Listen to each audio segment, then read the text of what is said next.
Eh bien, bienvenue dans ce 4e épisode du CEO Love Talk. C'est un talk dans lequel on invite des CEO et on parle de problématiques de CEO. Alors pourquoi on parle de problématiques de CEO? Parce que nous sommes le CEO Club et nous regroupons des dirigeants, des experts métiers, des entrepreneurs. Et nous parlons des thématiques qui concernent les dirigeants, des thématiques comme le personal branding, le scaling. Et aujourd'hui, on va parler notamment du scaling. C'est pour ça qu'on est là et que j'ai invité ces 3 dirigeants à ma droite. Et comme vous savez, le scaling, c'est vraiment ce qu'on dit toujours, c'est un peu l'enfer sur Terre, parce que c'est le chaos opérationnel, c'est les erreurs de recrutement, c'est les ventes qui s'affolent, c'est les avocats qui pètent un câble, c'est les levées de fonds qui s'enchaînent. Donc c'était vraiment quelque chose qui est pas marrant, mais qui est ultra accident parce que c'est un peu l'aboutissement de l'entrepreneur et du dirigeant. Et donc aujourd'hui, on va commencer par un petit jeu pour parler de scaling. Donc je vais vous demander, tous les trois, on va commencer par Christopher et après on aura François et Bilal, de classer de 1 à 5 les modèles qui sont pour vous les plus scalables. Alors 1, c'est pas du tout scalable, et 5, c'est super scalable. Ok, vous dites tout un chiffre entre 1 et 5. Donc le premier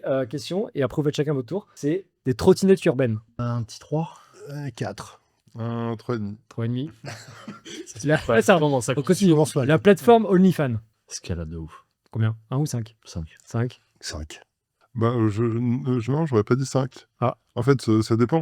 Alors, je suis pas très adepte, mais je connais le principe. Je pense que le principe, il est pas scalable, mais j'ai l'impression qu'il y a plein d'add-ons qui font que ça devient un peu plus scalable. Donc Ok. oui, bon, je dirais 3,5 aussi. 3,5. Une boulangerie. 2. 2. Une formation pour devenir riche avec les mêmes coins. Bizarrement, je dirais 4. Ouais, 4. 4,5. Non, je dirais 0. Alors attends, on expliquera pourquoi les notes. Un cabinet de chirurgie esthétique. Je dirais 2, 3, 2,5, ouais. Un. Et dernière question, une marketplace qui vend des Brasero barbecue. Je crois pas. Non, ouais, 3. 3. Ouais. 2,5. 2,5. Non, je crois pas. Si c'est le produit Ah. tout seul, Ouais. Alors vous avez répondu tous que les trottinettes c'était assez scalable. Alors, pourquoi les trottinettes c'est scalable plus que le reste? Pour moi, parce qu'on parle de plus en plus d'écologie, on parle de plus en plus de mobilité, et je pense qu'avec de l'éducation, avec des lois qui passent dans ce sens-là, je pense que ça peut être scalable de ouf. ouais, pour te répondre, il faudrait passer par la définition du scale. Ah, C'est- on y arrive, on y c'est arrive. ça que tu veux C'est le ça faire. que vous Donc savez. voilà, mais voilà, ça éclairerait les réponses. Mais tu veux le faire avant ou tu Non, préfères allez, ouais. Bon, alors je te laisse répondre. Bah, en fait, c'est un bon exemple, les trottinettes, parce que oui, c'est réutilisable, mais il y a quand même 2 limites. La batterie, qui est assez modérée comme limite, et la deuxième, qui est le soin qu'en prennent les utilisateurs. Moi, je me souviens de ces samedis où je marchais au bord de la Seine, et il y a ces associations qui les récupèrent de la Seine, et il y en avait une marée sur les quais. Donc voilà, ça a ses limites, comme tout ce qui est physique. Ok. Donc toi le côté physique. Donc maintenant du coup c'est marrant parce que chacun des avis très différents donc on le voit très bien. Quelle est pour vous la définition de la scalabilité? Donc en une phrase, pour vous c'est quoi? Parce qu'on parle de scalabilité et finalement on n'a peut-être pas forcément tous la même définition. C'est quoi la scalabilité? C'est quoi être un business scalable? Vulgairement, ça serait d'appuyer sur un bouton et faire un x10. En mode savant fou quoi. C'est ça. Et puis derrière, tu mets tout ce qu'il faut en place, soit du recrutement, des outils, voilà. Mais en fait, c'est à partir du moment où il y a un besoin qui est exponentiel, que là, tu peux scaler. Ouais, moi, je ferais volontiers la différence entre la croissance et la scalabilité ou le Mhm. scaling. C'est-à-dire que la croissance, tu grossis en augmentant tes efforts et en recrutant plus de gens, en passant plus de temps, etc. Alors que la scalabilité, tu crois en maximisant tes efforts. C'est-à-dire que tu as des multiples possibles. Tu vois, un SaaS, par définition, est scalable très fort parce que, à part un peu d'IT ou en complément, tu peux avoir beaucoup plus de clients sans avoir forcément beaucoup plus d'équipes, beaucoup Mhm. plus de moyens, etc. Ouais, pour reprendre un petit peu l'idée que j'avais en tête, c'est la réponse au problème de comment faire plus d'argent avec autant de ressources. C'est-à-dire que le coût marginal de mon produit, de mon service, et je pense que ce qui est intéressant, c'est comment en arriver au scaling et comment se bien préparer pour pouvoir scaler, tu vois. Donc augmenter son revenu sans augmenter ses coûts. Ok, on a 3 définitions qui se recoupent parfois. Donc j'ai fait un peu mes petits devoirs avant d'arriver. Et la définition vraiment littérale du scaling, ça vient du mot anglais qui veut dire scale, l'échelle. Et donc en fait, le scaling, c'est la croissance à rendement croissant. C'est-à-dire en gros, je crois, et mon rendement croît, c'est que plus je rajoute d'eau dans la baignoire, plus ma baignoire va être performante. En gros, si j'imagine. Donc c'est-à-dire que Google, c'est l'exemple typique. C'est la première recherche de Google. Elle n'était pas du tout rentable parce qu'il a fallu un serveur entier pour la faire tourner. Et après, plus il y a eu de personnes qui ont fait des recherches, plus forcément ça a alimenté la base de données de recherche, plus plus à alimenter l'algorithme et donc le 1 millionième de recherche était beaucoup plus performante que la première. Donc il y avait un rendement croissant quand ils ont passé à l'échelle. Donc c'est ça la définition un peu du scaling. Absolument. Donc dans ce live talk, on va justement parcourir ces différents rendements d'échelle croissants dans les différents business. Mais avant ça, du coup, est-ce que je pouvais chacun vous présenter ce que vous faites comme business et quel est le lien du coup que vous avez avec le scaling ou votre expérience du scaling? Alors moi, Christopher, j'ai cofondé il y a maintenant 11 ans une agence de génération de leads où on accompagne des dirigeants d'entreprise à obtenir plus de prospects qualifiés. Donc ça veut dire qu'on va mettre en place tout un système pour mettre de l'essence dans la voiture, pour parler directement. Et une fois que les prospects tombent, derrière, ils vont pouvoir vendre leurs produits, leurs services pour faire plus de chiffres. Donc on est dans la définition du scaling pour nos clients. Ouais. Donc plutôt la côté génération lead et scaling via les ventes. Exactement. François? François Varin, j'ai fondé une boîte qui s'appelle Histoire de Slide et dont le métier est de faire des présentations PowerPoint d'exception sur le fond et sur la forme d'ailleurs. Les deux sont importants et moi j'arrête pas de dire qu'on fait de l'alchimie entre le fond et la forme avec un objectif de convaincre un public de quelque chose. Donc on fait pas juste du design pour faire du joli. Notre objectif c'est vraiment de renforcer le leadership de nos clients dans un événement pour convaincre, et on en parlait juste avant d'enregistrer l'émission, on fait du coup des decks de levée de fonds par exemple sur le fond et sur la forme qui vont cartonner et dont l'objectif est de convaincre des investisseurs. Voilà. Et donc c'est un business qui par définition est assez peu scalable, voire pas du tout, puisque c'est un modèle agence. Et par rapport à ce qu'on disait tout à l'heure ou à l'instant sur la définition du scaling, moi si je veux faire plus de chiffre d'affaires, je dois avoir plus d'équipes puisque je vends du temps. Peut-être le challenge de productiser un service et puis on en reparlera. Exactement, et on peut en parler, mais ouais. Et Bilal? Augustin, merci de l'invitation, messieurs.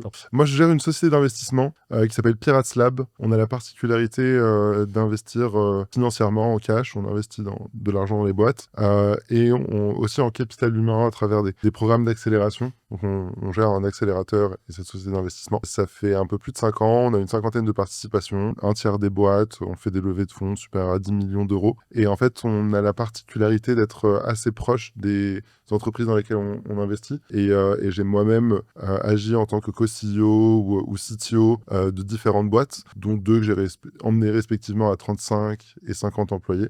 C'était un sacré rodéo. C'est pas le summum du scaling, mais quand on passe déjà de 20 à 50, c'est différent on va dire, les équipes fondatrices ou de 10 à 20, quoi. Merci en tout cas pour vos présentations. Alors, du coup, pourquoi je vous ai fait venir aujourd'hui? Il y a aussi une raison un petit peu cachée. Et je l'ai trouvé un petit peu en creusant un peu vos biographies, en creusant un petit peu votre parcours. Et en fait, vous avez tous un lien avec le scaling que vous imaginez pas forcément. Et je vais essayer un peu de vous le donner à chacun pour vous donner un petit peu ce que moi j'ai perçu de la recette secrète de votre scaling à travers vos expériences. Donc, j'ai commencé par Christopher. Alors, Christopher, toi, tu as une façon de scaler qui est un petit peu originale. C'est à scaler en créant une communauté autour de toi en disant voilà, j'ai atteint un petit peu la puissance maximum de mon business et c'est vrai que je gravite avec des prestataires, des clients et finalement plutôt que de les contacter en faisant des campagnes, etc., je veux les garder autour de moi. Et donc, tu as créé une communauté qui s'appelle les Gladiateurs, dans laquelle tu gardes vraiment auprès de toi des gens très proches de ton business, des prestataires, des futurs clients, des gens qui gravitent dans ton écosystème. Et ça te permet du coup d'aller plus vite, plus fort. Et donc, de scaler de manière un petit peu originale via la communauté. C'était un petit peu ce que j'avais compris de... Pour la faire simple, c'est à partir du moment où tu t'entoures des bonnes personnes, donc ça veut dire que tu as testé, avec qui tu as travaillé, etc.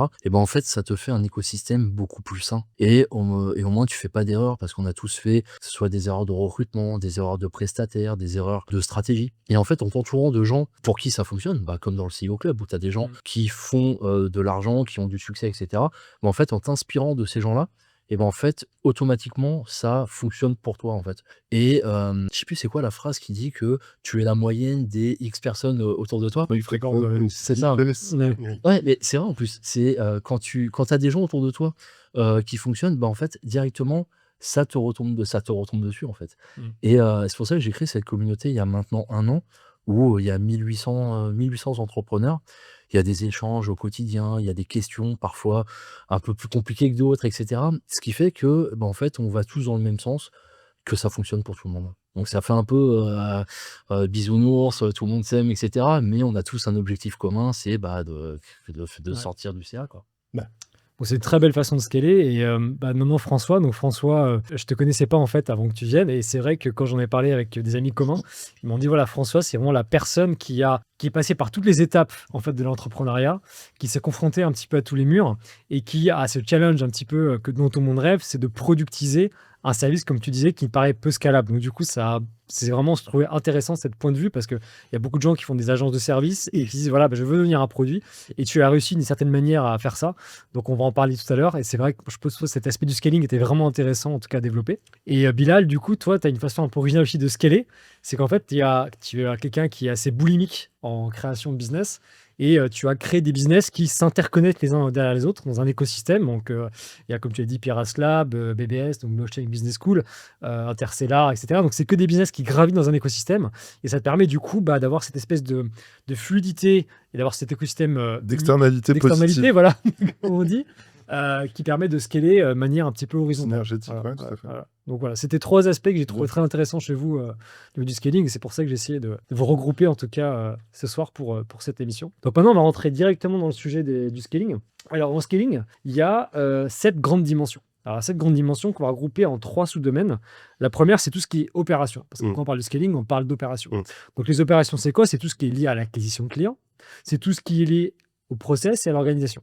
Donc ça, on va y revenir. Après, on va parler de tout ce qui est management, parce que le mindset ne peut pas passer sans du bon management. Donc tout ce qui est recrutement, RH, culture, mindset du dirigeant. Et le troisième volet du scaling, c'est tout ce qui est finance, stratégie, donc stratégie d'entreprise, financement, levée de fonds, gestion de trésorerie, gestion des avocats, du capital, etc. etc. Donc, on va repartir dans les opérations en parlant d'acquisition et d'organisation. Est-ce que vous avez des histoires de scaling qui, du coup, ont impliqué vos stratégies opérationnelles, que ce soit l'acquisition client ou les opérations que vous avez mis dans vos entreprises? Ouais, carrément. Moi, je peux commencer si tu veux. Alors moi, j'ai créé la boîte juste après le Covid, il y a 4 ans pile, en fait. Et du coup, au départ, tout seul, en me disant, bon, vu le contexte économique et tout, je vais rester tout seul pendant 6 mois ou 1 an. Et puis, en fait, j'ai réussi à acquérir suffisamment de clients très vite. Et du coup, en 10 jours, je me suis dit, ma merde, en fait, je peux plus produire ce que j'ai vendu. Donc, chouette, sauf qu'en fait, c'est le premier problème. Ouais, tu vois. Bon. Et du coup, je me suis retrouvé en catastrophe à sourcer des freelances qui pouvaient délivrer pour moi, ce qui n'est pas du tout le modèle de boîte que j'avais envie de construire. J'avais envie de construire une équipe. On en reparlera peut-être sur le volet RH, culture, etc. Mais c'était pas du tout ce que je voulais faire. Mais en fait, en catastrophe, j'ai sourcé des freelances qui ont commencé à bosser pour moi. Et puis, 4-5 mois après, j'ai vu que la croissance continuait et donc j'ai commencé à recruter. Première histoire, tu vois, en fait, la croissance vient à toi parce que en fait, ton positionnement est bon, ton produit est bon, tu as réussi à le faire savoir assez vite et du coup, ça démarre tout de suite, quoi. Voilà. Ça, c'est un bon point. Je pense que c'est assez récurrent à beaucoup d'entrepreneurs de ne pas être prêt à encaisser la demande parce qu'on n'a pas un bon process d'onboarding, il n'est pas optimisé, il n'est pas clair. Et ça, moi, il y avait un autre point que je voulais partager, c'est au niveau de la répartition des rôles. En fait, souvent, on a l'impression que des rôles sont un peu figés dans le temps, alors qu'au final, d'autant plus en début d'entreprise, tout le monde fait beaucoup de choses et ça tourne. Et une des erreurs que je vois que beaucoup d'entrepreneurs font et que j'ai fait moi-même à un moment donné, c'était dans le groupe du management, du comité de direction, des fois d'avoir un peu honte que les rôles changent et de s'agripper à des positions, de court-circuiter des décisions parce qu'avant c'était toi entre guillemets et c'est assez nocif et moi je me force à tous les 6 mois reposer en fait les rôles de chacun et un truc que je trouve assez critique c'est qui a le dernier mot sur quoi et quand la personne n'est pas là qui a le second mot entre guillemets et avoir au moins cette hiérarchie ça permet en réalité il n'y a pas d'ambiguïté sur les décisions qui sont tranchées c'est pas pour autant que c'est militaire ou que ça, c'est vraiment un point de passage ultra important du scaling, c'est vraiment ce côté management. C'est important, bien définir qui décide de quoi, dans quelle situation, pour qu'il n'y ait pas d'ambiguïté quand on sort d'une réunion. Je suis complètement d'accord, si tu veux. Donc moi, j'ai grossi, effectivement, nous, aujourd'hui, on est 16, je crois que je ne l'ai pas dit, mais du coup, on a du management intermédiaire. Et donc, quand tu recrutes des tout premiers managers intermédiaires, fatalement, ils managent 1 ou 2 personnes, et puis un jour, 8 ou 10. Et déjà, leur rôle à eux change. Et tu dois recadrer un peu. C'est-à-dire que le mec que tu avais recruté, parce qu'il était très bon opérationnel, sans doute, il se retrouve à manager 2 personnes. Bon, en général, ça va. Et puis, s'il y a une équipe de 10... en management, évidemment, ça change. Et donc, je pense qu'il faut recadrer, sans doute faire monter en compétences. Moi, j'ai fait former très vite mes managers intermédiaires parce qu'ils n'avaient jamais managé des équipes de cette taille. Et je pense qu'au-delà de ça, ça implique aussi un changement de ta posture de dirigeant. C'est-à-dire qu'au début, justement, tu n'es pas dirigeant. Au début, tu es un peu homme orchestre, tu fais un peu tout, tu appelles le comptable, les clients, tu gères les projets. Et puis, en fait, très vite, quand tu grossis, tu dois évidemment structurer et ton rôle à toi change. Et je pense que quand tu es autour de 10, 12, 15, et tu commences à atteindre le million d'euros de chiffre d'affaires, etc., là, toi, tu dois changer de posture d'entrepreneur à dirigeant, je crois. Clairement. Bon, on glisse vraiment là vers le côté mindset, mais c'est très bien, comme ça on reviendra après sur la partie vente. Ce que tu dis, ça me fait penser effectivement à une espèce de détresse que je vois dans beaucoup d'entrepreneurs Ouais. qui arrivent en disant voilà, ok, on était 3 avec mes 2 co-founders, c'était la belle vie, chacun faisait un petit peu tout, comme tu disais, voilà, tout le monde était polyvalent, t'étais en vacances, je m'occupais de toi, etc. Y a pas de souci, je m'occupe de tout. Enfin, tout le monde est un peu un couteau suisse. Puis après, les premiers employés arrivent sur des sujets clés, et là, il y a une espèce de moment de détresse totale, où en fait, ils disent, mais en fait, je dois à la fois être co-founder, associé et manager. Ouais. Et en fait, c'est là où ils ont vraiment du mal, c'est que être manager, c'est pas le même rôle qu'associé. L'associé, c'est celui qui a la vision, qui se donne corps et âme pour la boîte, qui avance. Alors que le manager, c'est quelqu'un qui est pas là pour les résultats, il est là pour que les gens se sentent bien. Et en fait, c'est pas du tout la même façon de faire. Et du coup, ce moment où en fait, tu as les employés et les associés, tu n'as pas encore de manager intermédiaire, c'est extrêmement difficile à la louvoiter parce que en fait, tu n'as pas cette espèce de tampon entre les deux.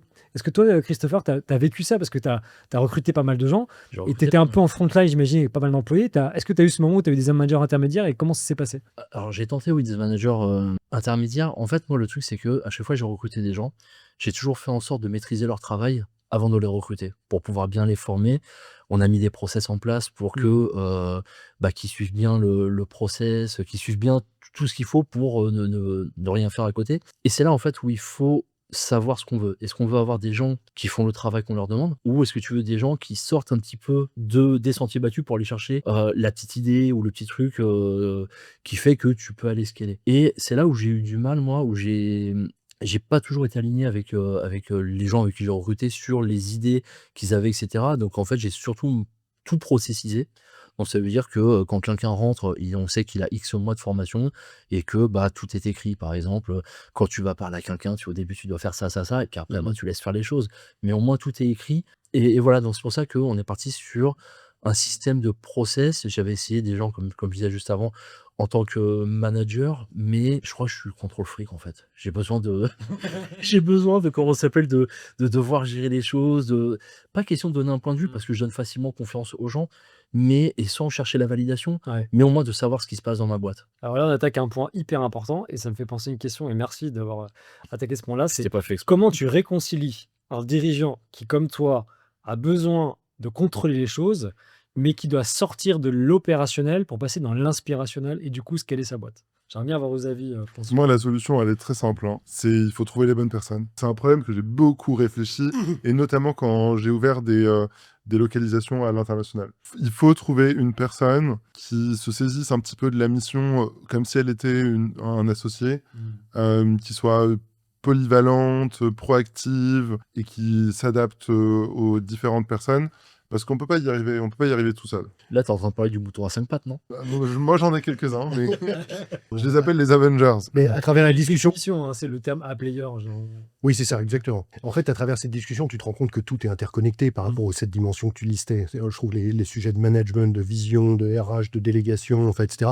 Tu vois, dans ce que tu disais, je trouve, on entendait beaucoup. En fait, à partir du moment où je recrute des Avengers, justement, des hommes clés ou des femmes Ouais. clés, à des postes clés, à ce moment-là, évidemment, je vais chercher à recruter des gens très bons. Et comme disait Steve Jobs, je crois, à quoi sert-il de recruter les mecs les meilleurs dans leur domaine si c'est pour leur dire quoi faire? Donc, Ouais. je crois que quand tu grossis et quand tu recrutes, il y a un truc où il faut apprendre à déléguer tout de suite. Mais, aux bonnes personnes, encore une fois. Oui. Et en fait, juste avant de pouvoir faire ça, il y a un autre art qu'il faut maîtriser, et sans quoi on peut pas scaler, c'est savoir bien définir les missions. La fiche de poste. La fiche de poste. Et en fait, encore une fois, moi, le premier, je faisais souvent des copier-coller, et en fait, j'ai eu beaucoup de turnover, beaucoup de déceptions. Et les 30 minutes que je prends maintenant pour faire une fiche de poste où je me pose la question, OK, qu'est-ce qu'elle va faire sur les 6 prochains mois, où est-ce que je la vois aller après les 6 prochains mois, mais en bullet point, tu vois, que ce soit très très clair, et ben en fait, ça améliore, la compréhension de la personne sur la mission, son fit, les expectations. Moi, je travaille toujours par objectif. Du coup, dans la feuille de poste, je dis d'ici 6 mois, c'est là où on doit arriver. Pas forcément que financier. Et d'ici 1 an, c'est là où on doit arriver. Et la vérité, c'est que les meilleurs, le premier mois, ils ont fait ce que tu veux qu'ils fassent pendant les 6 mois, tu vois. Et c'est là où tu te dis, T'as ok, plus d'idée pour le. lui, c'est un... Non, en général, il se trouve des Oui. trucs à faire tout seul. Alors, c'est marrant parce que du coup, on a parlé de Avenger. Alors, il y a une définition des typologies de recrutement. En fait, quand tu recrutes dans ta boîte, et c'est peut-être Christopher qui répond à ta question, tu peux recruter 3 types de personnes. Tu as les A, B et C players. Vous connaissez la différence entre les A, B et C players? Non. Bah, tu prends une maison, le C player, il arrive, il pète tout, il dit putain, ça me fait chier d'être là, je me barre. Voilà. En gros, c'est le gars dans ta boîte qui fait que râler et qui fait que tout traîner en arrière parce qu'il est pas content d'être là. Donc lui, clairement, si tu as des C players, c'est juste, faut surtout pas les avoir. Les B players, c'est ceux qui rentrent dans la maison et quand tu reviens, la chambre elle est rangée. Ok, c'est très bien, il a fait le taf que tu lui avais dit, tu as rangé la chambre, c'est très bien. Donc c'est content, c'est très bien pour exécuter les tâches que tu as bien processées. Et le A player, c'est tu rentres, tu as une pièce en plus dans la maison. Donc tu vois, c'est exactement ce qu'on dit, c'est-à-dire que peut-être que le problème de management et le problème aussi de scalabilité, c'est lié effectivement au recrutement et au mindset que tu mets dans C'est au prérequis, évidemment. Ouais. C'est au prérequis. Ouais, et puis on a parlé beaucoup d'Avengers, de A-Players, etc., à des postes clés. Tu vois, les tout premiers recrutements que j'ai faits, je partage des conneries, on en a tous fait, mais donc je recrutais mes premiers salariés, donc j'avais pas encore une trésor incroyable, et je me disais, du coup, je vais prendre des juniors que je vais pas payer très cher. Parce que, par prudence, pas, erreur. tu vois, énorme erreur, et que je m'en mords encore les doigts. Donc c'était il y a 3 ans et demi, mais... Tu peux nous expliquer pourquoi c'est une énorme erreur? Parce que je pense qu'il y a beaucoup qui la font. Bah parce que en fait, donc je les ai recrutés, c'était des graphistes concrètement, et je suis pas graphiste moi-même. Donc j'aurais bien aimé, en fait, j'avais besoin d'un mec qui était hyper fort pour sortir des projets canonissimes tout de suite, plutôt que d'avoir à galérer à former des jeunes. Alors en plus, j'ai dit qu'on était juste post-Covid, donc ils étaient à distance. Donc former des jeunes à distance, tu vois, c'est le truc impossible. Et donc je me suis retrouvé avec 2 jeunes qui étaient très bien, super bonne volonté, bonnes compétences et tout, mais sortis de l'école. Et donc il manquait le A-player au-dessus qui les aurait pris en charge. Et c'est lui que j'aurais dû prendre tout de suite. Et au lieu d'en prendre 2, j'en prenais un au double du salaire des 2, et c'était beaucoup plus intéressant. Donc ça, à mon avis, c'est la grosse connerie à ne Parce pas que faire. ce que les entrepreneurs oublient aussi, c'est que quand on gère sa boîte, il y a 2 niveaux de vie. Il y a la trésorerie et il y a le temps des gens. Et quand tu loupes un recrutement, c'est la trésorerie parce que tu as payé leur salaire fois le nombre de mois. Mais c'est aussi le temps et de l'énergie que toi, tu as fait à essayer de l'expliquer, à leur donner une seconde chance, à faire leur travail, à redonner, tu vois. Et puis, ce qu'on parle de scaling, c'est le retard que tu prends dans ta croissance, en fait. Parce que si tu as un player, évidemment, tu vas grossir beaucoup plus vite. En délivrant mieux des projets, avec des clients plus contents, enfin, etc. On va faire un petit jeu. Je vais vous donner des phrases. Vous allez essayer de les terminer. Le plus dur quand on scale, c'est Réorganiser régulièrement. Recruter. recruter. Recruter et garder les pieds sur terre. Le meilleur exemple de business scalable, c'est Je dirais un SaaS. Je crois que la boîte la plus profitable au monde, c'est un stablecoin, un crypto-dollar. Le SaaS, ouais, t'as raison. OK. Système de paiement, c'est très... Et le truc le plus bullshit, comme vous avez dit sur le scaling, c'est quoi? Tout va bien se passer. Bah, c'est de croire que parce qu'on veut scaler, on va scaler, en fait. Il y a énormément de prérequis avant de pouvoir, imagine, ne serait-ce que d'avoir un product market fit. C'est dire quoi dire, à qui le dire pour closer la personne. Ça sous-entend de comprendre comment la convaincre, comment la toucher, comment l'onboarder, comment onboarder 10 personnes en même temps. Et sans ces prérequis, c'est pas possible de scaler. Ouais, moi je dirais c'est les gens qui font un focus sur une seule des 7 dimensions que tu as citées. En disant, bah du coup, tu fais ça à fond et ça va bien se passer. Bah non, il y en a 6 autres, et si tu mets pas les 7 en même temps, tu vas te cracher, quoi. Et surtout aussi de savoir de scaler à quel prix. Parce que t'en as qui sont pas faits pour le management, t'en as qui sont pas faits pour gérer 10 projets en même temps, t'en as qui sont pas faits pour gérer des dizaines, des centaines de clients, gérer de la compta, parce que vu que tu scales, ça veut dire qu'il doit avoir plus de trésor à gérer, etc. Donc c'est savoir ce qu'on veut en fait, c'est scaler jusqu'à quand on l'accepte pour nous-mêmes. Ouais, et surtout quel rôle toi tu te donnes. Tu as aux différents stades. On Ça, parlait de, je sais pas, quand tu es à 1 million, 5 millions, 15 millions, tu es à 10 personnes, 25 personnes, 50 personnes. Je crois que c'est Guillaume Moubèche qui expliquait dans un podcast que j'ai eu il y a pas longtemps que lui, il a atteint une telle taille de boîte, donc l'Emlist, il a atteint une telle taille de boîte que c'est plus lui qui peut gérer ça, qui peut diriger ça. C'est pas sa compétence.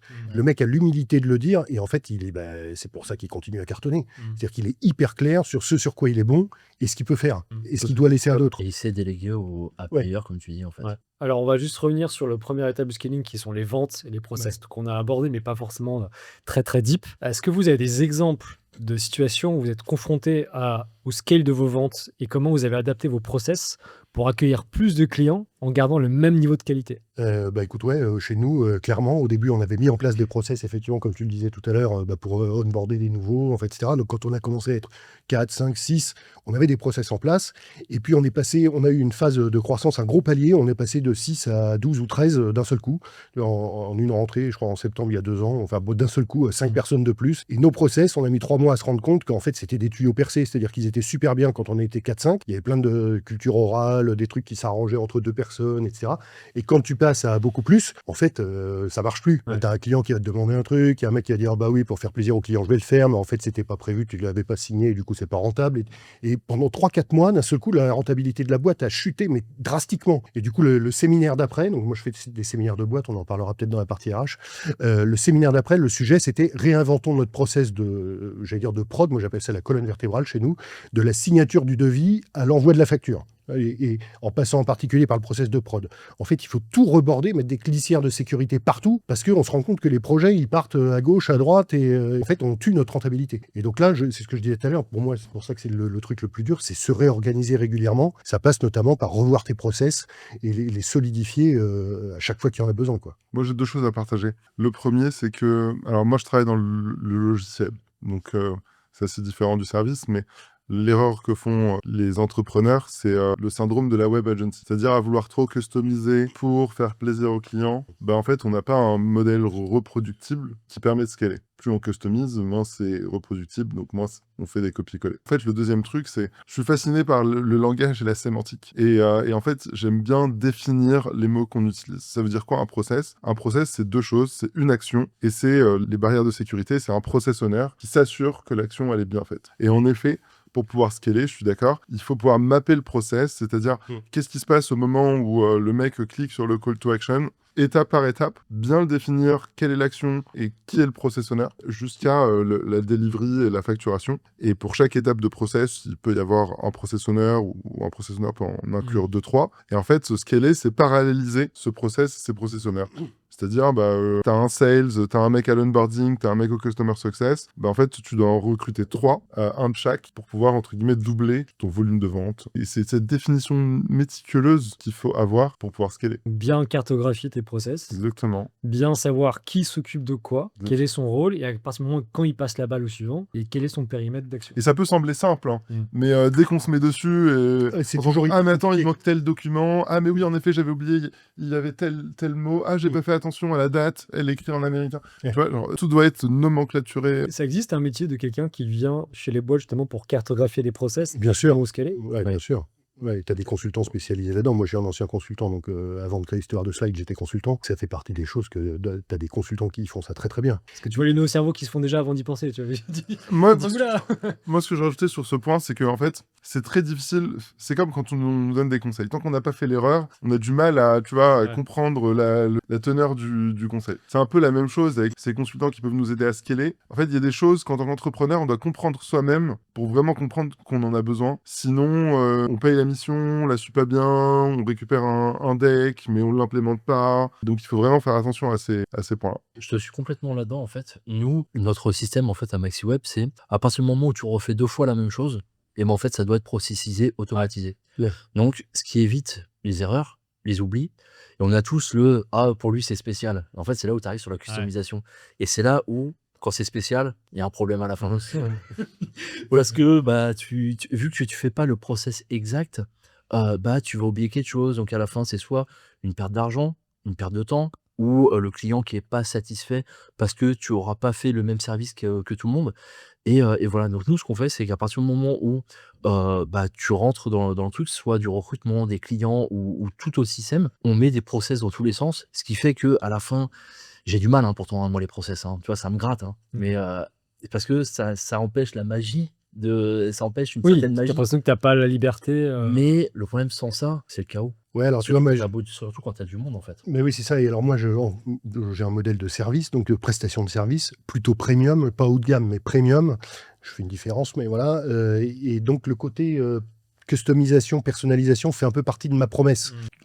C'est ce qui est vachement difficile, c'est toujours de trouver le curseur entre l'industrialisation et la processisation qui est indispensable, sinon il n'y a plus de renta, et en même temps le petit extra mile qui fait que le client est super content et il a la promesse premium, tu vois.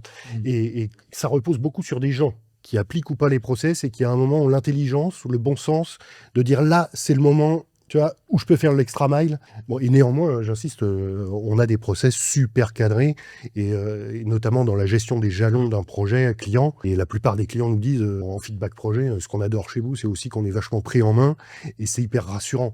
Donc tu dois tenir ça, tout en trouvant le bon moment où, Putain, le petit truc que j'attendais pas et qui fait toute la diff, quoi. Voilà. Il y a une notion que je trouvais nébuleuse jusqu'à assez récemment, c'est ce qu'on appelle la gestion de risque. Il y en a qui pensent à la finance, mais en fait, la gestion de risque, c'est un mindset. C'est à chaque décision qu'on pourrait prendre, savoir ou estimer la marge d'erreur de ce qui pourrait mal se passer pour définir si c'est une décision qui vaut le coup. Ouais. Ou c'est quoi le terme qui a un coût d'opportunité intéressant. Oui, avec le gain attendu, le ROI qui peut être très Ouais, très grand et qui te fait Toujours, accepter le risque. C'est exactement. On a entendu le mot ROI, on va parler des En fait, c'est KPI après. quelle conséquence va avoir ce que tu vas décider de dire sur telle ou telle action. Parce que, Ouais. Et toujours imaginer le pire d'abord. J'ai entendu le mot ROI, donc on va parler de KPIs. Quels sont les KPIs, donc les Key Performance Index, que vous surveillez dans votre boîte pour voir si vous scalez bien? Parce que là, vous êtes dirigeant, vous dites ok, c'est bon, j'ai recruté la player, tout se passe bien, j'ai mis mes process. Qu'est-ce que tu regardes comme KPI pour voir si demain matin tu vas pas couler? En fait, moi, c'est surtout par rapport à mes clients. Simplement parce que moi, je prends un pourcentage de ce que les clients vont dépenser chez moi. Donc en fait, ce que je vais regarder, c'est tu dépenses 1, combien tu gagnes derrière. Et moi, c'est surtout la partie finance où quand tu dépenses 1, tu dois gagner X parce que bah, tu as les coûts, tu as plein de coûts, les salaires, Tu regardes en valeur absolue ou en pourcentage? Valeur absolue, tout simplement parce que bah, quand ton client gagne de l'argent, il va en remettre, ce qui fait que bah, ta boîte va scaler par rapport à ce que ton client va continuer de mettre en fait. Et le jour où bah, c'est moins rentable ou c'est plus rentable, bah, là tu vas changer des choses. Et ouais, c'est le ROI. Et puis après, même dans ma boîte actuelle, c'est ok, bah, combien tu regardes tes marges, tu regardes tout ça, mais ouais, non, c'est surtout ROI financier. Ouais. Donc vraiment ton chiffre d'affaires, Chiffre d'affaires, ouais, grosso modo, est-ce que tu continues à grossir ton chiffre d'affaires jour après jour? c'est ça. Alors moi j'ai 4-5 indicateurs un peu macro, comme ça j'en ai plein en dessous évidemment, mais les 4-5 un peu macro qui me permettent de piloter l'activité, c'est d'abord la prise de commande, parce que c'est le KPI le plus early stage possible. Donc après il y a évidemment le chiffre d'affaires et la trésor. Ça c'est un Tout ce truc... qui s'appelle la prise de commande. C'est vraiment les devis signés. C'est, donc, comme chez nous, un projet, c'est un mois ou deux de delivery. C'est le KPI le plus early stage qui me permet de détecter si le niveau d'activité est toujours en croissance, ou on a un peu de saisonnalité, donc de piloter ça. Le deuxième, donc, c'est évidemment la trésor. La satisfaction client, ça, pour moi, c'est indispensable d'avoir un moyen de le mesurer. Comment tu mesures le tout? Bah, ça peut être le NPS, ça peut être donc le Net Promoter Score. Ça peut être, chez nous, on fait un feedback systématique avec tous les clients. On les rappelle 15 jours après les avoir facturés, donc un peu à froid ou tiède.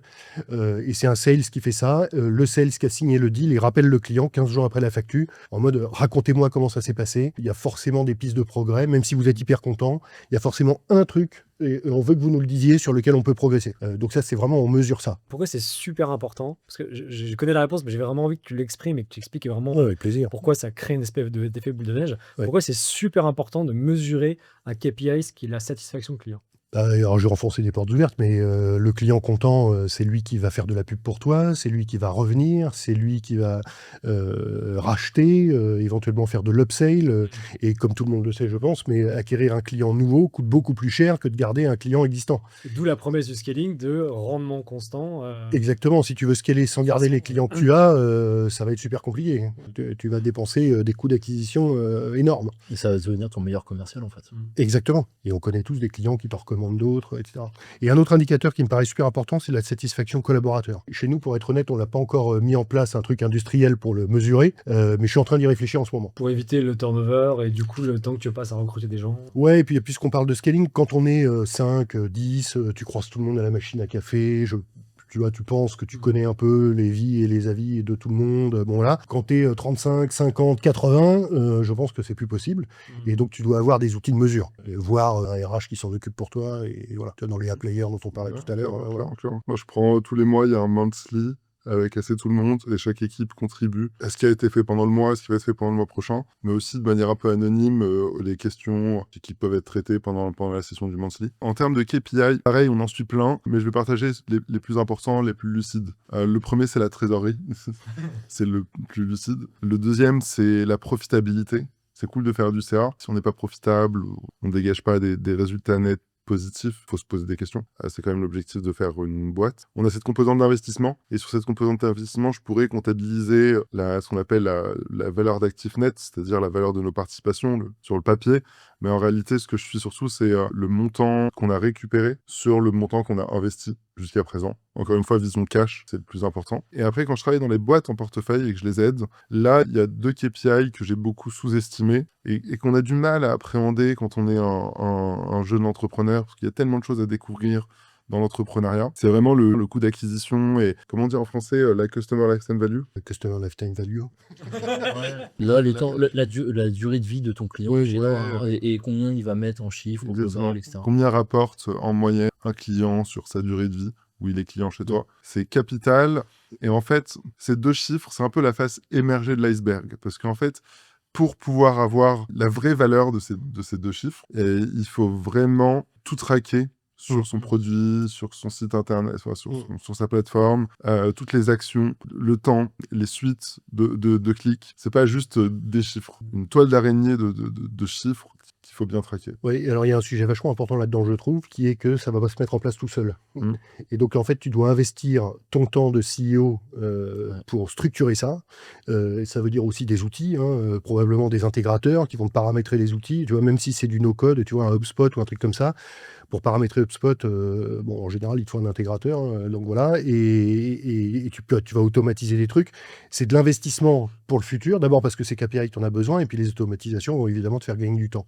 Mais c'est au départ un investissement obligatoire. Bah, Capital, j'ai très longtemps sous-estimé à quel point c'était important d'avoir des liens traqués différents en fonction des call to action, traquer les étapes, des clics, le temps qui passe sur chacune des étapes. Parce qu'on a l'impression, au début, quand on crée un produit, on est un peu naïf, on se dit « Ah, bah voilà, j'ai globalement résolu le problème, j'ai construit la plateforme, donc on sous-entend que tout le monde peut l'utiliser comme nous qui l'avons construite, mais les gens, ils ont des vies, ils ont d'autres priorités, et ça se passe pas du tout comme prévu, et des fois, on pense, il y a même des trucs assez alambiqués dont on se rend compte qu'on n'aurait jamais anticipé. Je donne un exemple tout bête. Il peut y avoir un utilisateur qui est nordique et qui a des lettres différentes que les lettres romaines, et puis ça peut empêcher le mec de se créer un compte. En fait, on peut ne pas s'en rendre compte, parce que si c'est pas créer son compte, c'est pas qu'il est nordique, et donc du coup, tu vois, si on traque pas chacune des étapes qui a été fait, on sait pas pourquoi le mec a abandonné. T'as un problème sur lequel tu mets jamais le doigt, quoi. En fait, ce que vous dites, et c'est un point super important, c'est que c'est bien d'avoir des KPIs, mais il faut pouvoir les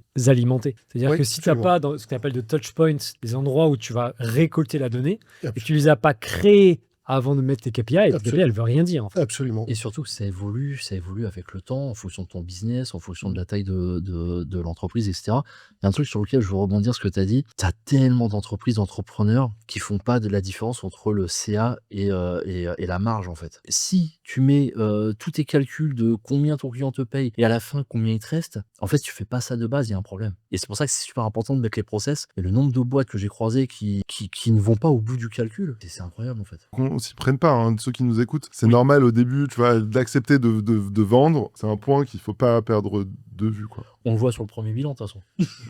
Quand à la fin, quand tu dis que tu vois combien il te reste, ça te dit, ah, ok, on va bosser là-dessus.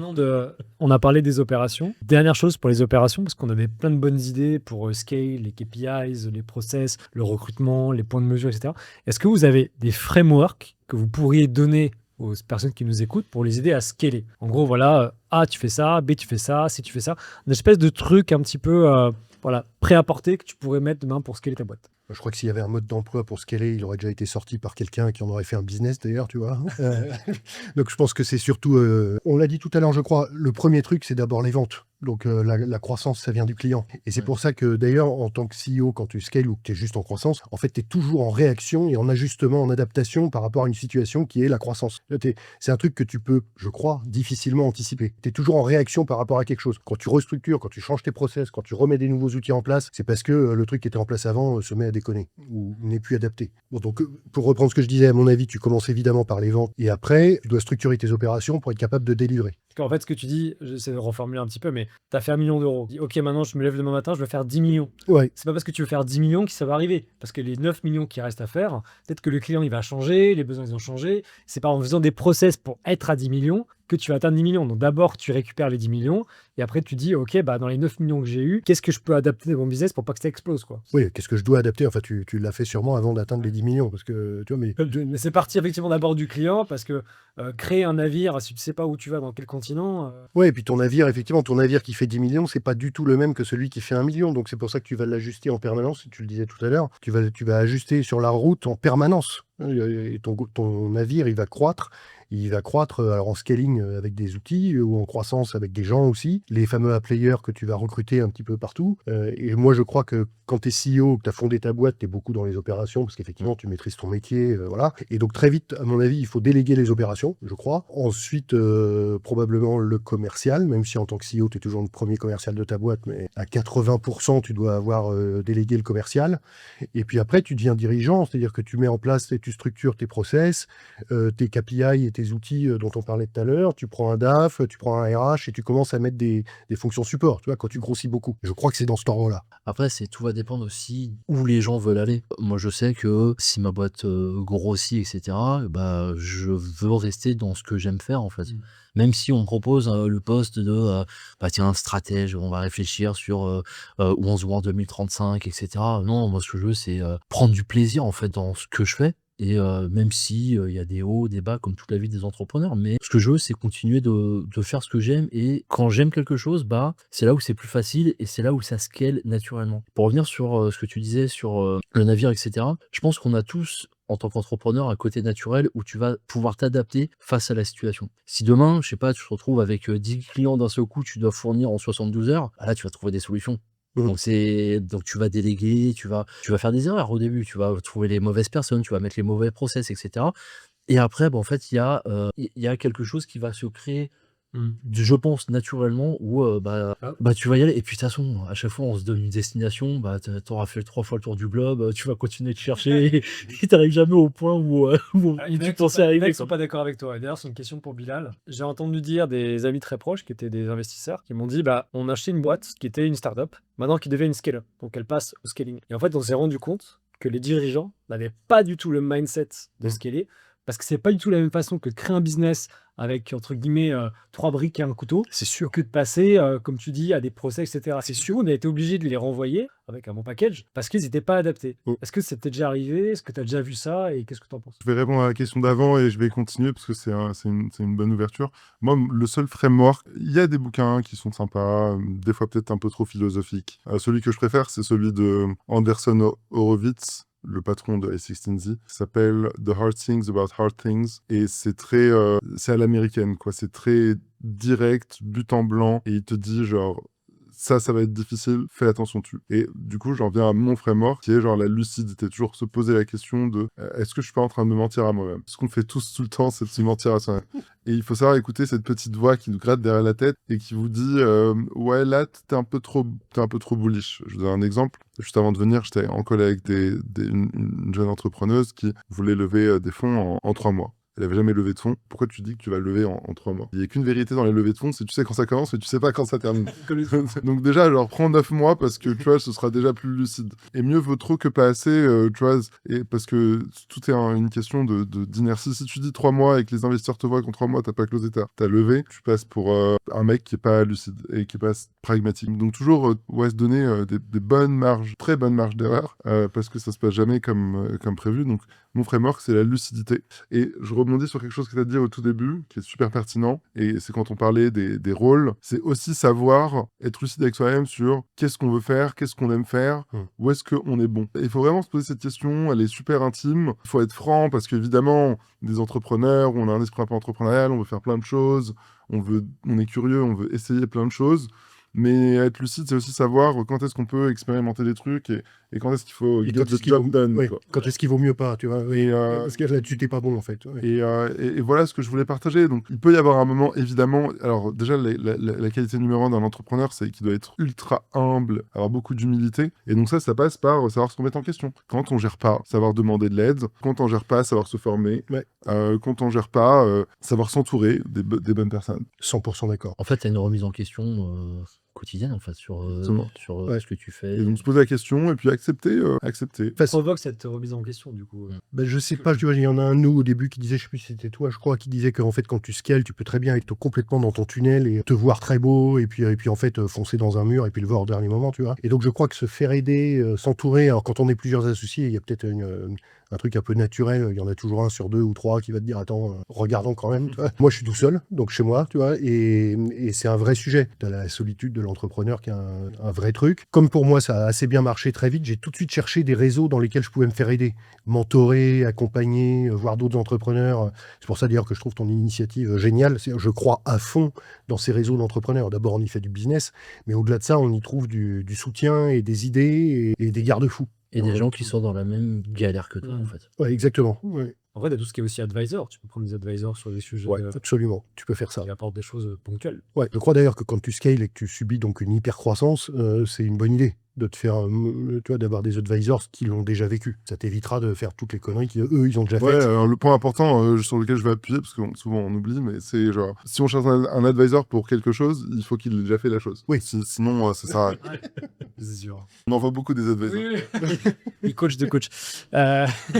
Il y a un framework, je ne sais pas si vous le connaissez, il a 5 lettres, ça s'appelle AARRR. Est-ce que vous connaissez ce framework? C'est pas un truc d'acquisition, ça? Non, c'est un truc de scaling. Est-ce que vous savez ce que veut dire les 5 lettres? Il y a pas 2 sûr, A et peut-être 3 R. Alors le premier A, ça vous dit rien? C'est pas acquisition. Acquisition, il y a acquisition, oui. Il y a un deuxième A, qui est l'étape d'après. Une fois que tu as acquis ton client, qu'est-ce qui devient ton client? Tu le nurture en anglais, je sais plus comment tu dis. C'est l'activation. Ouais. Tu passes de lead à OK, c'est bon, j'ai expérimenté le produit, je deviens client.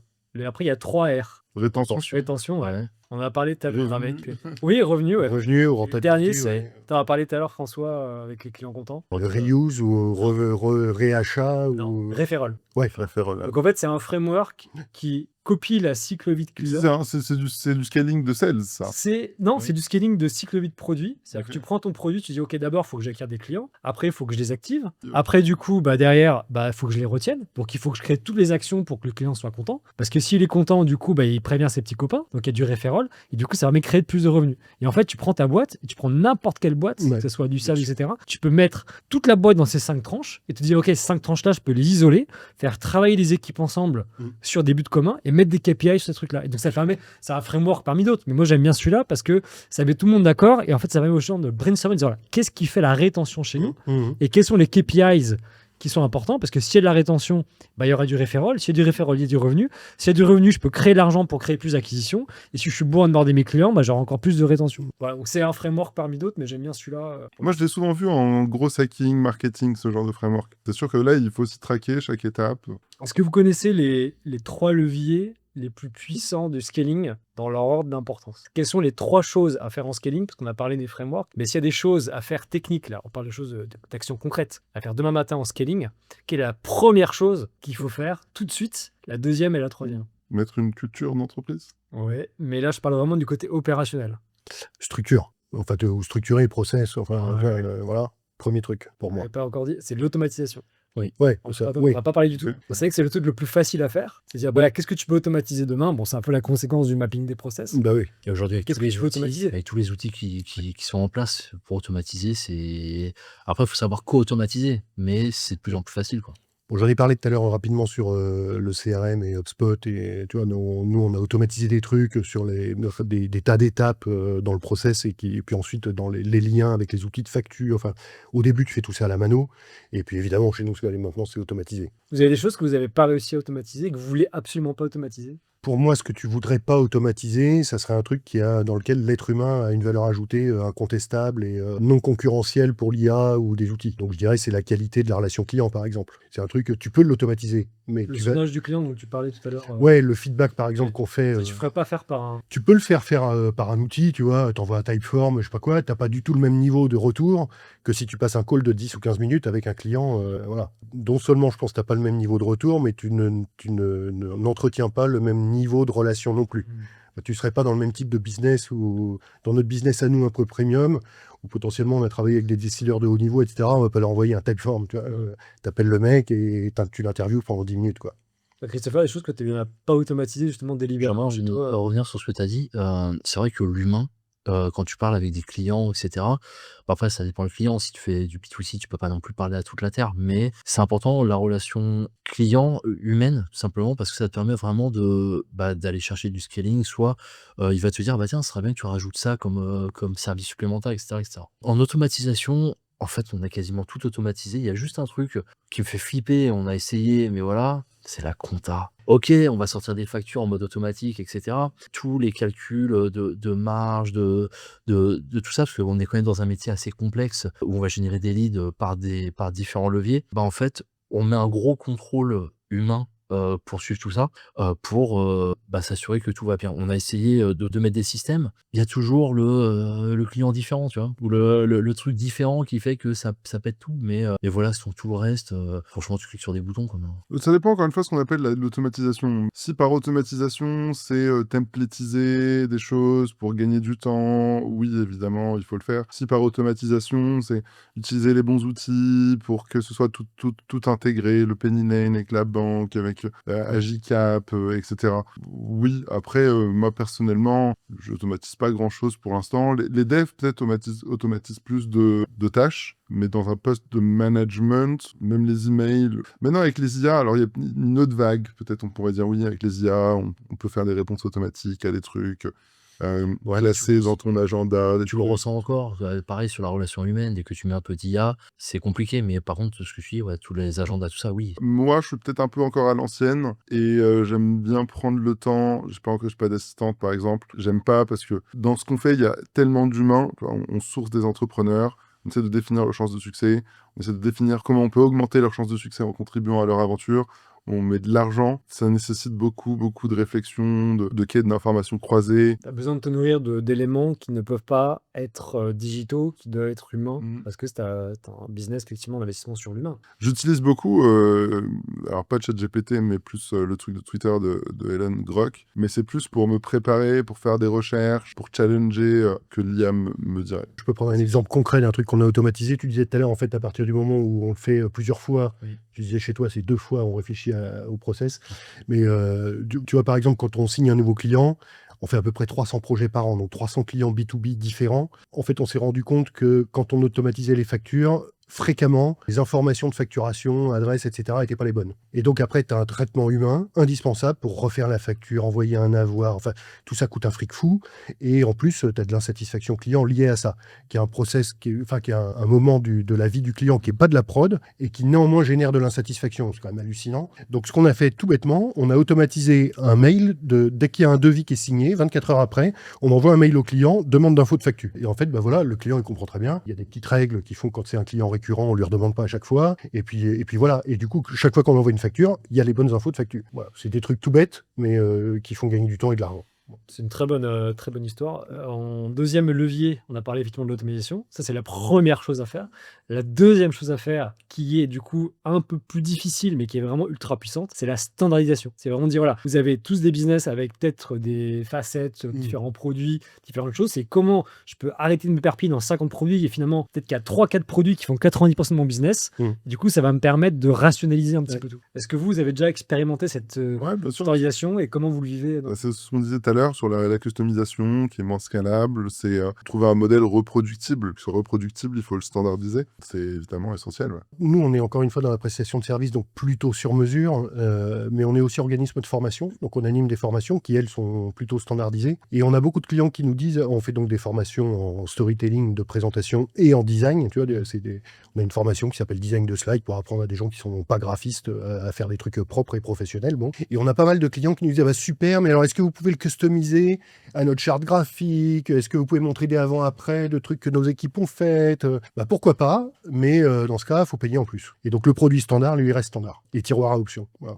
C'est dur encore à comprendre. Hein. Qu'est-ce que c'est qu'une offre standardisée pour nous, entrepreneurs qui nous écoutons. Et encore une fois, le meilleur conseil que j'ai à donner, c'est segmenter chaque étape, les actions du process, le process owner, qu'est-ce qu'il doit faire, qu'est-ce qu'il doit vérifier. Et c'est vraiment en faisant ça qu'on arrivera à standardiser votre modèle économique. Et prendre du recul, en fait, sur tout ça, pour vraiment avoir une vision troisième personne, de dire, OK, comment ça se passe vraiment, parce que nous, on a tellement la tête dans le guidon que c'est obligé que tu rates des choses, en fait. Et le troisième levier le plus puissant, parce que tu as réussi à automatiser, ok, c'est super. Tu as réussi à ce que tu n'as pas automatisé, automatiser, à standardiser. Donc, tu as moins de variabilité dans ton produit. Et là, tu as encore des choses qui restent à faire et tu n'arrives pas vraiment à les rationaliser, à les scaler. Et le troisième levier, c'est faire ton job à tes clients. En fait. C'est-à-dire que plutôt que de le faire moi-même, faisons un petit truc pour que les clients le fassent. Est-ce que vous avez déjà essayé de faire des choses à vos clients et ça a plutôt bien réussi? Tout à l'heure, tu as parlé des factures. C'était un bon exemple. Il y a plein de petites astuces pour faire ce que ton boulot à des clients. Ouais, j'ai d'autres exemples peut-être plus concrets encore ou opérationnels. Par exemple, donc nous, on fait entre autres des decks de levée de fonds et on peut les écrire à partir de la page blanche, le cas échéant. Tu vois. Et en réalité, un certain nombre de clients ont déjà fait un deck. Ils savent que sans doute, c'est pas encore génial et ils nous l'envoient et nous, ça nous permet d'évaluer le travail qui reste à faire, tu vois, sur le fond. Hein. Et on peut très bien leur dire, écoutez, super, vous n'avez pas un budget dingue parce que vous êtes en précide, etc. On vous donne le plan du deck. De toute façon, on n'a pas inventé, tu vois, c'est un truc qui est très codifié. Donc voilà, tu peux le googler, tu vas le trouver. Donc on te le donne et on veut que tu nous donnes les infos dont on a besoin. Et ça va nous éviter à nous d'aller les chercher et du coup d'y passer un temps qu'on va te facturer. Donc en revanche, on veut que tu nous donnes les trucs. Donc tu vois, je sais pas, là, par exemple ton équipe dans ton deck, on veut que tu nous donnes les trucs et pas juste le lien du profil LinkedIn du gars. On veut que tu nous racontes pourquoi cette équipe est la meilleure équipe pour réussir ce projet-là. Et ça, c'est pas à nous de l'inventer. Si tu le fais toi-même, tu vas économiser du temps chez nous et donc on va pouvoir te proposer un devis plus raisonnable. Dans mon cas, on fait du service, on est là pour accompagner des clients, que ce soit comme je disais, dans la génération de leads, mais aussi dans du conseil. Difficile de leur donner du boulot, en fait. Parce qu'on est là, en fait, pour les aider. Donc, c'est de l'échange, c'est de la compréhension du business de l'autre pour faire en sorte que l'entrepreneur ou la boîte en question fasse plus d'argent. Donc, difficile. C'est pas encore mis là-dessus, quoi. Moi, j'ai donné une morale un peu connectée, mais encore une fois, c'est pas du service, donc c'est plus qu'on construit son produit, ou même en tant qu'entrepreneur. Il y a une erreur assez fréquente que font les entrepreneurs, c'est parce qu'ils recrutent quelqu'un en marketing, je donne un exemple, que cette personne, une fois arrivée, c'est exactement ce qu'il faut faire. En tant que fondeur ou porteur de projet, faut infuser. Personne n'est mieux placé pour infuser. Personne n'est dans votre tête. Aux marketeurs ou à vous pour faire la présentation. Même si ce serait pour faire un site, tu peux pas déléguer 100% un site. Il faut infuser la valeur. Pourquoi les gens vont ticker? Pourquoi les gens vont cliquer? C'est quoi le truc principal que tu vends à ton audience? Parce que le mec qui fait son site internet, si tu crées un produit pour les gestionnaires de patrimoine, il connaît rien. Tu vois. Donc il va savoir quel message employer, quelle est vraiment la vraie valeur qu'apporte l'outil au gestionnaire. Pareil pour le marketeur qu'on recrute de mon exemple. Si on passe pas du temps à lui dire « Ok, voilà ce dont j'attends toi, voilà ce que je veux que tu testes, voilà ce que je veux que tu envoies comme message, voilà quelle va être la roadmap, comment j'anticipe les trucs dans les 3 prochains mois pour que tu puisses organiser le plan marketing », ça peut pas marcher. On va faire des petits vrais ou faux. Je vais poser des questions, vous allez me dire chacun vrai ou faux. Le scaling consiste uniquement à augmenter son chiffre d'affaires. Faux. C'est l'ultime KPI. Après, encore une fois, pour arriver à scaler son chiffre d'affaires, il y a énormément de prérequis. On en a cité, on n'en a pas cité, la culture d'entreprise, recruter le bon middle management, avoir les bons process, avoir les bons canaux d'acquisition. Et puis tu disais dans ta définition du début, c'est augmenter, je ne sais plus comment c'était ta définition, mais elle était très bien. En gros, c'est augmenter ta renta pour un effort croissance à rendement croissant. À rendement croissant. Donc augmenter le CA, j'allais dire c'est à la portée de tout le monde, j'exagère peut-être, mais tu vois, augmenter le CA, voilà, et si tu dégrades ta marge, tu n'es pas en train de scaler, quoi. Voilà. Ouais, après, on va dire que c'est la finalité, mais qu'est-ce que tu vas mettre pour pouvoir assumer? Parce que quand tu passes de 100K à 1 million ou 10 millions, t'en as qui finissent en burn-out, en fait. Donc, c'est comment faire pour assumer ça, quoi. Je vois que ça vous fait réagir. La suivante, elle est pas mal aussi. L'automatisation est la seule issue pour un scaling efficace. Ben non, t'as dit tout à l'heure qu'il y en avait 3. J'avais déjà suivi. C'est quelque chose parmi tant d'autres. Il faut automatiser pour scaler, mais c'est pas la clé, en fait. C'est pas uniquement ça, quoi. Scaler sans lever de fonds est impossible. Grande question. Grande question. Au début, jeune et naïf, j'aimais lever des fonds. Maintenant, j'aime contrôler mon capital et générer de l'argent. J'ai grandi. J'ai vu des très belles histoires de boîtes bootstrappées qui s'en sont plutôt bien sorties. Je connais un mec, il a bootstrappé sa boîte, il a vendu 100 millions d'euros. Il l'a bootstrappé lui et son frère. Incroyable. Ça peut marcher, mais c'est vrai que c'est plus difficile parce que avoir de l'argent, c'est pas juste de l'argent, c'est du coup avoir des investisseurs qui légitimisent, qui permet d'ouvrir leur réseau, qui permet de sourcer des bons talents, permet de prendre plus de risques, de tester plus de choses. J'ai une morale à partager, si je peux. La minute morale. Ça va attention. Ouvrez grand mot vieillir, ça va faire vieillir beaucoup d'entrepreneurs. Moi, personnellement, je me suis rendu compte que une stratégie, qu'est-ce que j'appelle une stratégie? C'est-à-dire une activation, un événement qui permet, entre guillemets, de passer à l'étape supérieure. Je donne un exemple. Vous montez une boîte, vous créez votre produit, ça prend un certain temps, vous avez quelques clients, après vous voulez l'annoncer dans l'espoir que votre produit prêt, plus l'annonce, plus ses clients, crée cette dynamique de vous ramener plus de clients. Donc, mettre en place une stratégie, donc un événement déterminant pour votre boîte, ça prend au minimum 1 an. On ne peut pas faire moins.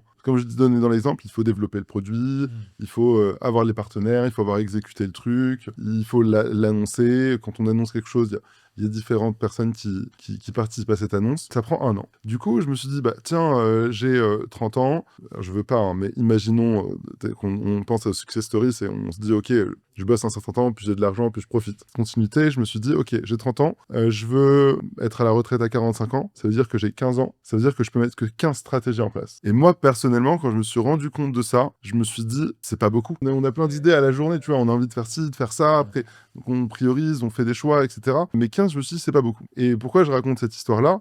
Parce que, pour en revenir à l'histoire de parallélisation, si tu parallélises pas tes stratégies, tu peux pas scaler. Donc, si tu fais 15 stratégies les unes après les autres, il y a 15 ans qui sont passés, tu as fait 15 stratégies. Mais, entre guillemets, je peux construire un produit, et puis pendant qu'il est annoncé, j'en construis un autre. Donc, on peut, en fait, optimiser ça en faisant des stratégies séquentielles. La connaissance que tu accumules sur un produit pour grossir horizontalement et réutiliser la sauce secrète pour justement masquer les temps cachés. Oui, à peu près, mais pas que. Il faut trouver chacun. Moi, j'investis et je contribue à plusieurs boîtes. Donc, c'est différent pour chaque boîte. Tu vois, je peux paralléliser, mettre en place des stratégies. C'est la manière dont j'ai trouvé de paralyser ce que j'aime faire, c'est-à-dire monter des business, fédérer des gens, créer de la valeur, tu vois. Et chaque personne doit trouver son moyen de paralléliser, parce que si on a une réflexion linéaire dans les choses qu'on met en place, on n'a pas de plan B, ça prend beaucoup plus de temps, on fait beaucoup moins de choses, et c'est ça qui est capital pour scaler. Se scaler soi-même. Et le truc, c'est que si tu restes sur une seule stratégie, quand tu dis 1 an, si tu fais qu'une seule stratégie et qu'elle marche pas, qu'est-ce qui se passe? C'est fini, en fait. Alors que si, comme tu dis, tu mets un parallèle, tu mets plusieurs choses en même temps, tu as ton plan A, plan B, plan C, et ce qui fait que gestion des risques, en fait, tu as plus de chances que ça fonctionne à la fin, parce que peut-être que les 3 stratégies n'auront pas fonctionné, par contre la dernière, elle aura compensé l'échec des 3 premières et elle aura fait en sorte que ta boîte fonctionne super bien. Donc entièrement d'accord avec toi, faut se diversifier en termes de stratégie, en termes d'idées, en termes de tout ça, faut tester plein de choses en fait. Donc ça, c'est un prérequis. Après, l'enjeu, c'est de trouver la bonne balance entre le nombre et le focus. Sinon, tu fais tout, tu fais rien. Et ta question qui était faut-il lever nécessairement pour scaler, j'ai envie de te dire juste la preuve par l'exemple. Il y a plein de boîtes qui ont grossi énormément sans jamais lever. J'espère que je dis pas de bêtises, mais je pense que la plus grosse en France, ça doit être Eskimos, avec Andrea Ben Saïd qui raconte partout. Ah oui, c'est vrai, bon, voilà. Qui raconte partout qu'il veut être la première licorne bootstrappée en France, et donc il a jamais levé. Il existe un club bootstrap, tu vois, de plein de boîtes magnifiques qui ont jamais levé et qui sont parfois des très très belles boîtes, tu vois. Superprof en fait partie, enfin des trucs incroyables, des succès dingues. Moi, le conseil que j'ai à donner, le premier conseil qu'on m'a donné, c'était le meilleur. C'était un banquier d'affaires qui j'avais bossé, qui m'a dit ne lève que ce dont tu as besoin. Et donc, faut pas chercher à lever pour lever, faut vraiment chercher à définir de combien on a besoin pour atteindre quel objectif et est-ce qu'on en a vraiment besoin. Moi, j'adore les gens qui viennent me pitcher et qui me disent ah, j'ai besoin de 1 million d'euros. Et je leur dis ok, tu veux faire quoi avec ces 1 million d'euros? Il me dit ça. Je lui dis en fait, tu pourrais avoir 500 000 euros et faire ça, et c'est déjà un énorme milestone. Et en parallèle, tu peux avoir la BPI qui te donne 300 000 de plus, et tu auras pris moins de risques, les investisseurs auront pris moins de risques. Et en fait, des 1 million d'euros levés, j'arrive à les descendre à des besoins de 200 000 euros, tu vois. Ah ouais. Et je suis là en mode, voilà, il faut être lucide de quoi tu as besoin. Maintenant, ok, il y a des trucs qui sont peut-être pas superflus, des trucs que tu as peut-être oubliés, tu peux en rajouter. Mais souvent, ils arrivent avec un lever pour lever. Il y a un autre conseil qu'on m'a donné, le tien est très bon. Ne lève que ce dont tu as besoin. Et l'autre, c'est lève toujours des fonds quand tu n'en as pas besoin. Et ça, c'est souvent quelque chose...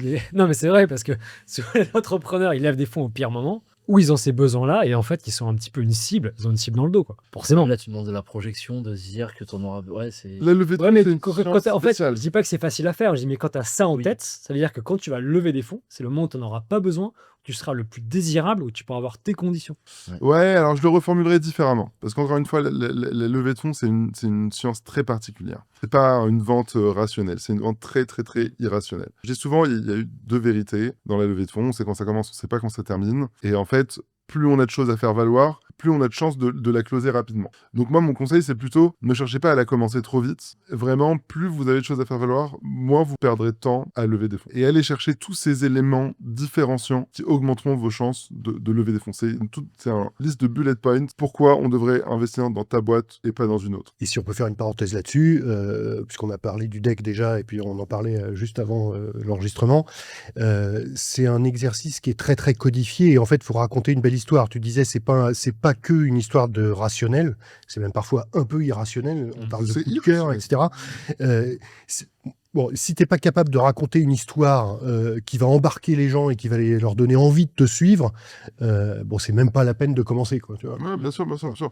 Mais ça vient avec à quel point on est prêt à lever des fonds. Tu vois, si on a les KPI en termes, le produit, les tops, les sales commencent sont ascendantes, on est bien entouré, on a une équipe folle. Encore une fois, c'est pas des zéros, hein, c'est pas des oui ou non. Il y a des gradients. Il faut être dans essayer d'être top. au plus haut Oui. Ouais. dans ces 4 dimensions. Et la vérité, c'est quoi? C'est pas parce qu'on arrive et qu'on pitch une idée révolutionnaire qu'un investisseur investit.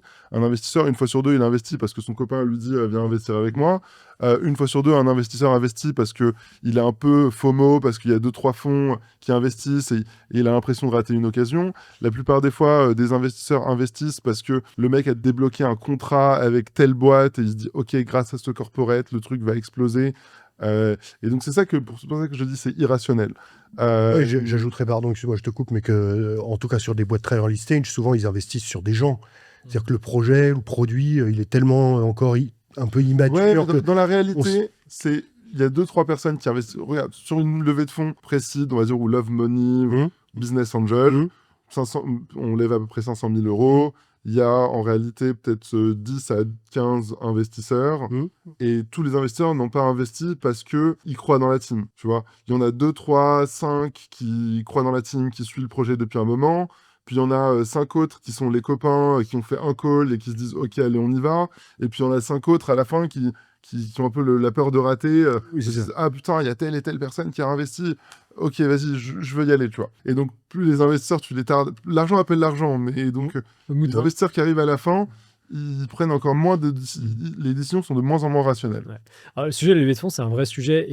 Mais là, on était vraiment par rapport au scaling. Donc, on dit Oui. que oui, pas forcément, peut-être, pourquoi pas. Il y a aussi une dimension du scaling dont on n'a pas parlé, c'est l'expansion géographique. Et géographique en termes du change de pays, tu changes de dimension. Je ne sais pas si vous connaissez l'histoire, je ne sais plus si c'est Uber ou Airbnb, je ne sais plus, où en fait, d'abord, ils disaient, OK, on va étendre le business en prenant un local qui va faire notre recette. Puis ils se sont rendus compte que ça ne marchait pas du tout. Et du coup, ce qu'ils ont fait, c'est qu'ils ont pris la même équipe et qui, en fait, faisait du scaling ville par ville. Donc, en gros, ils faisaient une ville, Mmh. c'était les mêmes gens, et après, ils passaient à la suivante, parce que du coup, à chaque ville, ils apprenaient quelque chose. Mmh. Et du coup, ça leur permettait de reproduire en enlevant les erreurs et en faisant encore mieux à chaque ville différente. Bien sûr. Est-ce que vous avez déjà réfléchi à cette expansion géographique? Est-ce que vous avez déjà eu des cas? Est-ce que vous avez déjà un avis là-dessus? Comment vous voyez un petit peu la chose au niveau du scaling vraiment international? Moi, j'ai pas d'expérience personnelle sur le sujet. En revanche, il y a un truc auquel je crois beaucoup, et je répète ce que dit Éric Larchevêque en permanence, c'est-à-dire que si tu penses un business grand dès le départ, parce que tu penses qu'il peut scaler, il doit scaler, tu as envie qu'il scale, alors tu dois le penser international dès le départ. Et spécialement quand tu es français. Parce que si tu penses ton produit en français, tu te fous des bâtons dans les roues d'emblée, alors que il raconte lui ça quand il a fondé Ledger. En fait, tout de suite, ils ont pensé le truc mondial.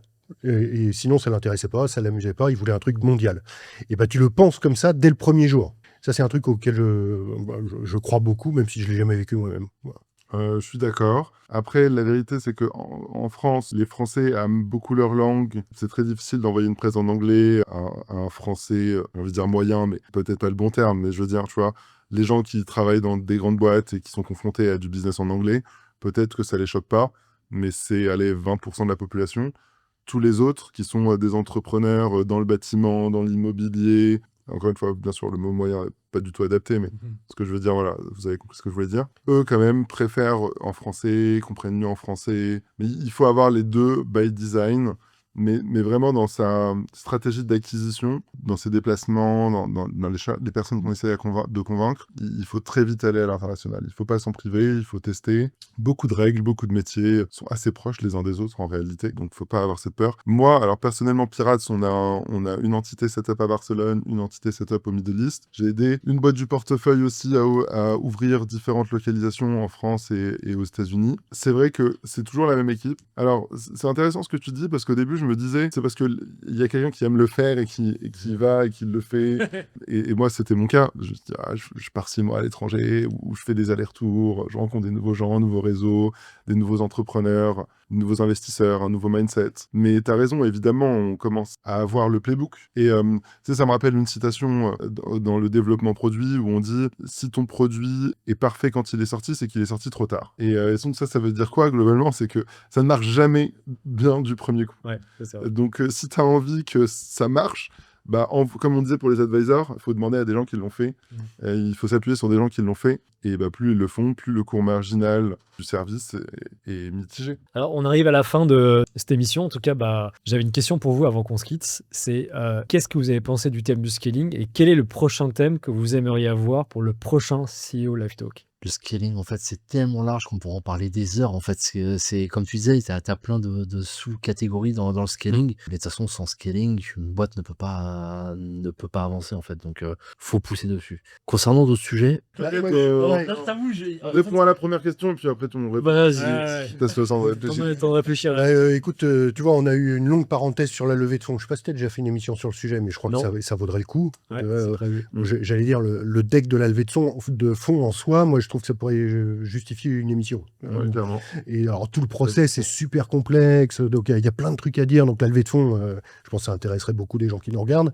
On n'a pas beaucoup abordé, ou pas du tout aujourd'hui, le sujet RH, culture de boîte, management. C'est évidemment un sujet clé dans le pilotage d'une boîte. Tu vois. Enfin, dès qu'on est plus que tout seul, c'est un sujet, en fait. Hein. Donc, voilà déjà au moins 2 sujets urgents. Moi, j'aime pas le mot scaling parce que tout le monde l'utilise un peu comme un buzzword. Et en fait, pour moi, c'est même un red flag de l'entendre d'un entrepreneur. Parce que, encore une fois, c'est pas parce qu'on veut scaler que l'on scale, c'est pas parce qu'on veut faire de l'argent qu'on fait forcément de l'argent. Il y a tellement de rationnel où il faut être ultra lucide. Et encore une fois, voilà, c'est ne pas se mentir, c'est ne pas se précipiter, c'est s'assurer que les choses sont claires pour toutes les parties prenantes à chaque instant. Et c'est un travail de maintenance. Et tant qu'on fait pas ça, on peut même pas réfléchir à scaler. Tu l'as dit toi-même, il y a 7 fondements au scaling. Avant de réfléchir au scaling, il y a 7 choses ultra costauds de ton métier d'entrepreneur à maîtriser, qui sont très difficiles. Non. C'était un peu la difficulté de préparer cette émission, c'est que quand j'ai commencé à faire des recherches sur quelles étaient un peu les bonnes paroles, les bonnes choses, j'ai pas trouvé grand-chose en fait. Moi, je déteste tellement ce mot, je l'ai jamais entendu, des entrepreneurs qui viennent et qui me disent « Ah, on veut lever pour scaler ». Je dis « Mec, t'as pas de product market fit, je veux scaler ». Alors le prochain sujet. Ouais, levée de fonds, c'est très important. Il y a beaucoup de mythes et de réalités sur la levée de fonds, beaucoup de risques aussi à élever sur le capital, la gouvernance, qu'est-ce que ça veut dire, comment ça marche, qu'est-ce qui est important, qu'est-ce qui est pas important. Et puis tu vois, même là, on aborde déjà les modalités ou le comment ça se passe, mais en fait, il y a plein de questions à se poser en amont. Tu disais tout à l'heure d'abord de combien j'ai besoin, mais même encore en amont de ça, c'est est-ce que c'est vraiment ça que je veux, avec toutes les conséquences que ça a? Est-ce que c'est ça le modèle de boîte que je veux piloter? Est-ce que je veux me diluer? Est-ce que je suis prêt à accepter tout ce que ça veut dire? Je sais pas si tout le monde est très au clair avec les questions que ça pose. Tu vois. Ok. il y a un sujet aussi qui est intéressant où tu avais beaucoup travaillé dessus, c'était le pitch. Donc, ça peut faire partie des levées de fonds, etc. Mais je le vois plus global où, à partir du moment où tu vas prospecter, que tu vas te vendre par exemple sur les réseaux ou n'importe où, Le storytelling. le storytelling, le fait de savoir te vendre, ça je pense que ça peut être un sujet, mais on va passer 20 heures dessus, mais c'est un beau sujet, quoi. J'ai envie de dire un truc un peu audacieux pour peut-être conclure, c'est sur la levée de fonds, c'est que si tu as envie de lever des fonds, c'est que tu n'as probablement pas la bonne équipe. Parce que j'ai vu des équipes faire des trucs de fou avec pas d'argent, que en fait, plus j'avance et plus je me dis, l'argent, ça sert aussi à pallier le fait que... Alors, on n'a pas des mauvaises équipes que parce qu'on recrute mal, mais parce qu'on n'a pas la chance de recruter de tomber sur la bonne personne, ou elle a une expérience un peu décalé ou un biais par rapport à ce qu'on attend d'elle. Mais lever des fonds, c'est pas lié à un problème d'équipe, parce que j'ai vu des équipes à 7 un peu bootstrappées dans une bonne config, où il y en a quelques-uns qui ont un peu d'argent de côté, d'autres qui ont un peu le chômage, et qui sont ultra complémentaires, faire des trucs de fou. Merci à tous les trois en tout cas Merci. d'être venus ce soir pour cette émission CEO Live Talk. Alors je ne vais pas essayer de résumer la conversation parce que ce serait impossible. Notamment, il y a des choses intéressantes qu'on a dit. Donc si vous voulez suivre tout ce qui se dit sur le scaling et ce qui se passe au sein du CEO Club, l'adresse c'est ceoclub.pro. Donc CEO Club, CEO Club.pro. Et en tout cas, on se revoit peut-être pour le prochain. Enfin, on se revoit tout de suite d'ailleurs pour la soirée d'après. À 200 mètres, le CEO After Work, on va parler de scaling avec 120 entrepreneurs. Et la prochaine émission, sur Live Talk, le thème, du coup, on vous dira le prochain. Et ce sera peut-être du scaling, peut-être de la levée de fonds, peut-être de la RH, peut-être du mindset, peut-être du pitch. On verra. Voilà. Merci à tous les trois. Merci à toi. Et c'était un grand plaisir de vous avoir et grande discussion de haute qualité en tout cas. Thanks.